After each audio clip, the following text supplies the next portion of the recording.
2022년 노벨 생리의학상을 네안데르탈인의 DNA를 연구한 스웨덴 출신 학자 스반테 페보가 받았습니다. 2010년 페보는 사이언스의 연구 결과를 발표했는데 기존 학설을 뛰어넘는 혁신적인 내용이었어요. 그는 오래된 화석과 뼈를 발굴해 분석하는 전통 고고학과 고생물학이 할 수 없는 흘러간 과거의 비밀을 뼈에서 추출한 유전자를 통해 알아냈습니다.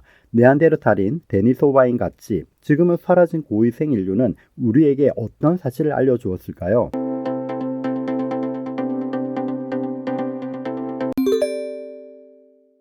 인류의 기원을 찾는 연구에는 크게 두 가지 학설이 있습니다. 다지역 기원설과 아프리카 기원설이죠. 1970년대까지는 네안데르탈인 같은 고생 인류와 호모사피엔스가 직선처럼 진화적으로 연속성을 가진다는 이론이 주류를 이루었습니다. 네안데르탈인 단계를 거쳐 현생 인류가 진화했다는 주장이죠. 북경 원인, 자바 원인 같은 직립 원인, 즉 호모 에렉투스가 여러 대륙에서 독자적으로 발전해 현재에 이르렀다는 다지역 기원설로 정리됩니다. 그러나 아프리카에서 여러 종류의 화석과 뼈들이 발굴되면서 인류의 기원이 세계 곳곳이 아닌 아프리카 단일 지역에서 시작됐다는 주장이 제기되었어요.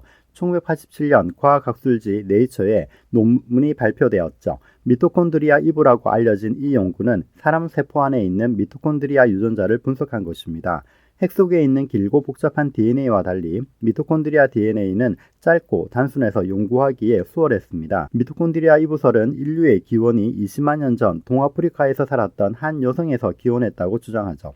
아프리카에서 발원한 호모사피엔스는 약 7만 년 전쯤 세계로 흩어져 네안데르탈인 같은 고생 인류를 멸종시켰다는 주장입니다. 이것을 교체설이라고 하고 이 과정에서 교배는 없었다고 말합니다. 다지역 기원설을 대신한 아프리카 단일 기원설은 주류 이론이 되었지만 논란은 그치지 않았어요. 번성하고 발전해 지구를 뒤덮은 현생 인류는 지역에 따라 아주 다양한 모습과 생활상을 보입니다. 아프리카에서 불과 수만 년 전에 나온 곳으로는 설명되지 않는다는 기존 다지역 기원설과 부딪혀 큰 논쟁이 일어났죠. 두 이론을 두고 학계는 서로 간의 감정을 드러내고 싸우는 일이 벌어집니다. 문자로 된 기록도 없고 촬영된 영상도 없는 그 옛날의 일을 현재로서는 알 수 없었기 때문이죠. 그런데 예기치 않은 전혀 새로운 연구가 발표되었습니다. 2010년 독일 라이프치히에 있는 막스 플랑크 진화인류학 연구소장 스반테 페보가 네안데르탈인의 뼈에서 추출한 DNA의 연기 서열을 해독한 것입니다. 그는 아프리카에서 나온 호모사피엔스가 중동에서 네안데르탈인과 교배했고 현재 우리 몸에 네안데르탈인의 피가 섞여 있다는 사실을 증명했어요. 그래서 우리는 약 2% 정도 네안데르탈인 유전자를 가지고 있습니다. 초기 인류와 네안데르탈인의 이종 교배가 현생 인류를 탄생시켰다는 페보의 논문은 엄청난 파문을 일으켰습니다. 그의 연구 결과는 이종 교배가 없었다고 주장한 아프리카 단일 기원설과 달랐어요. 그뿐만 아니라 반대 이론 다지역 기원설과도 맞지 않았는데 현대인이 지닌 네안데르탈인 유전자가 네안데르탈인의 전통 거주지 유럽, 중동뿐 아니라 아시아 동쪽, 중국과 파푸아 뉴기니에도 있었기 때문입니다. 인류의 진화는 다인이 제시한 나뭇가지처럼 갈라져 독립적으로 달라졌다는 개념보다는 갈라졌다가 다시 만나기도 하는 복잡하고 긴 강줄기 같은 개념으로 이동했다고 할 수 있어요. 자기들끼리는 생식 능력이 있는 자손을 낳을 수 있지만 다른 집단의 구성원들과는 그렇게 할 수 없는 집단을 종이라고 합니다. 이런 관점에서 보면 네안데르탈인과 현생 인류는 같은 종이라고 할 수 있죠. 현대인이 네안데르탈인의 유전자를 가지고 있다는 사실은 네안데르탈인과 호모사피엔스가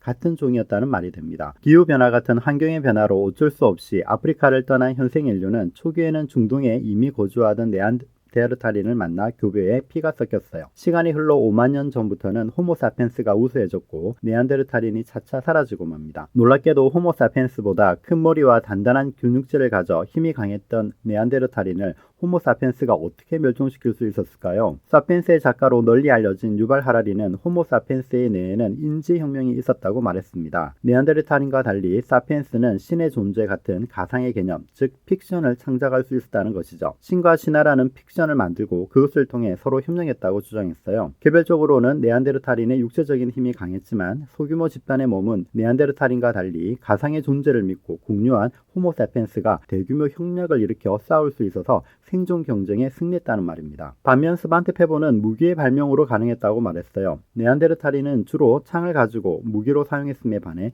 호모사피엔스는 뼈로 만든 창촉과 화살을 사용할 수 있었습니다. 초기에는 서로 교배했지만 적대적인 존재로 바뀐 네안데르탈인을 먼 거리에서 죽일 수 있는 화살 덕분에 호모사피엔스가 이길 수 있었다고 합니다. 화석과 유골로는 알 수 없는 사실을 DNA를 통해 알아낼 수 있었어요. 수만 년 전이나 된 오래된 뼈에서 세포액 속의 DNA를 분리해 염기 서열을 알아내는 건 모두가 불가능하다고 말했죠. 하지만 페보는 포기하지 않고 새로운 분석 방법을 개발해 비밀을 찾아냈습니다. 염기 서열을 분석하기 위해 PCR을 응용한 피로 시퀀싱 같은 최첨단 기법을 도입했고 세계 최고 수준의 집단 유전학자를 초빙해 협업했어요. 집단 유전학은 한 종 또는 한 집단 내에 나타나는 DNA 서열의 변이를 토대로 과거에 무슨 일이 일어났는지를 추론하는 학문입니다. 이를 통해 집단이 언제 갈라졌는지 혹은 유전자를 교환했는지를 알아낼 수 있죠. 스웨덴 출신 학자 페보가 독일을 대표하는 막스 플랑크 연구소에서 진화 인류학 연구소장이 될 수 있었던 것은 독일의 어두운 과거와 관련이 있어요. 막스 플랑크 협회의 전신 카이저 비레름 협회는 제1차 세계대전 이전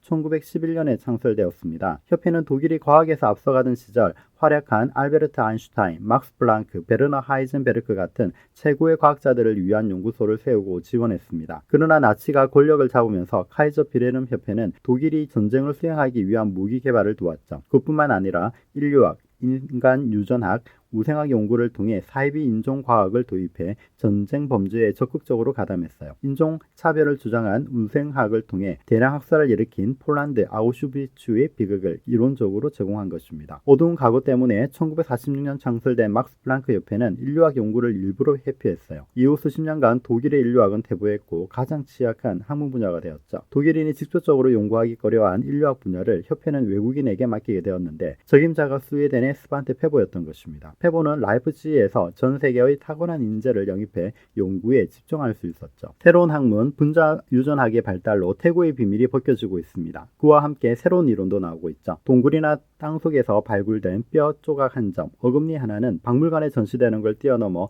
눈에 보이지 않는 DNA를 통해 우리에게 몰랐던 이야기를 전해줍니다. 앞으로도 놀라운 사실을 알려줄 것을 기대합니다.